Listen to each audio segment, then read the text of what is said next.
This November, Californians may be asked to approve what would be the nation's first wealth tax, a one time, perhaps, 5% levy on net worth of billionaires.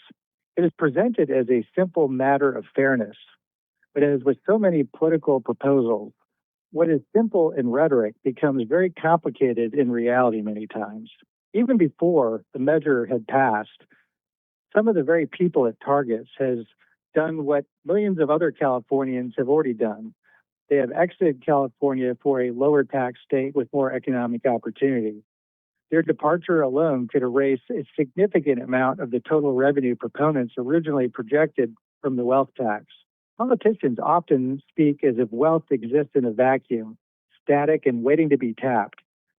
But wealth is dynamic and created by people, and people can move and do move. The idea that you can tax high earners at will without changing their behavior is simply not supported by either economics or experience. Billionaires are merely the most visible example of a much broader trend. Over the last decade, California has experienced a net loss of approximately 2.3 million residents to one of the other 49 states.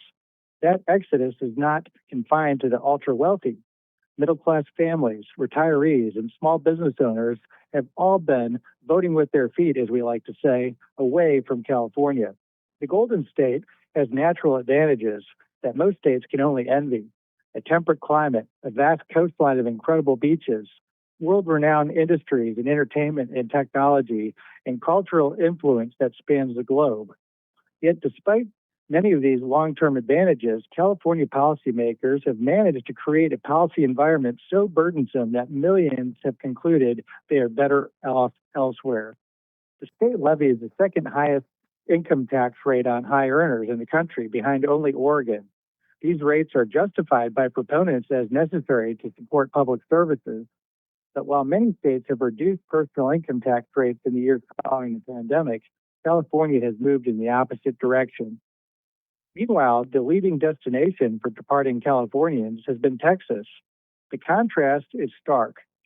Texas levies no personal income tax, maintains a low business tax, and continues to reduce taxes and protect right to work laws. Even after major tax cuts in Texas, the state has boasted a budget surplus of more than $20 billion at the start of last year, while California has major budget deficits. In the rich states, poor states, Alec Laffer State Economic Competitiveness Index, Texas stands near the top, while unsurprisingly, California lingers near the bottom. This divergence is not an accident. Incentives matter.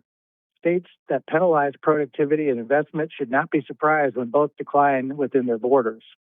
Consider education spending even. In 2023, California spent an average of about 28% above the nation. Since 2002, it has increased education spending faster than any other state. Yet, outcomes have not followed expenditures.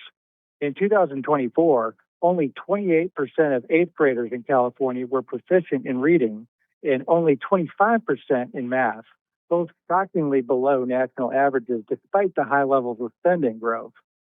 This is a reoccurring pattern in public policy, the assumption that spending more is synonymous with achieving more. But money is an input, not an outcome. Without incentives for efficiency and accountability, additional funds can disappear into administrative bloat and institutional inertia without improving results for parents and students. The broader fiscal picture tells a similar story. Between 2019 and 2024, California's population declined. Over the same period, state spending, even after being adjusted for inflation, which was hefty during those years, grew by 20%. By contrast, Texas saw its population grow by roughly 8% during those same years. One might assume that such growth would require a commensurate increase in government spending. Yet, adjusted for inflation, Texas actually spent less in 2024 than it did in 2019. Growth in population did not translate into unchecked growth in government in Texas. Per person spending now is roughly 3 times in California what it is in Texas. And what are they getting for it? These two state models illustrate a fundamental truth. Americans are free to compare policy regimes not merely in theory, but in practice. They can observe which states generate opportunity and which impose excessive costs. They can assess not only promises, but actual results. And when dissatisfied, they can and do relocate.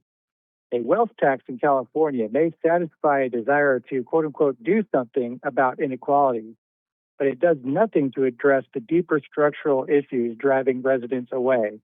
High tax rates, extensive regulation, spending that rises regardless of effectiveness. Indeed, by signaling that accumulated assets are fair game for extraordinary taxes, it may very well accelerate the very outmigration that has already undermined California's revenue projections and its future. For more information on this, you can go to alec.org. For American Radio Journal, I'm Jonathan Williams. Thanks for listening.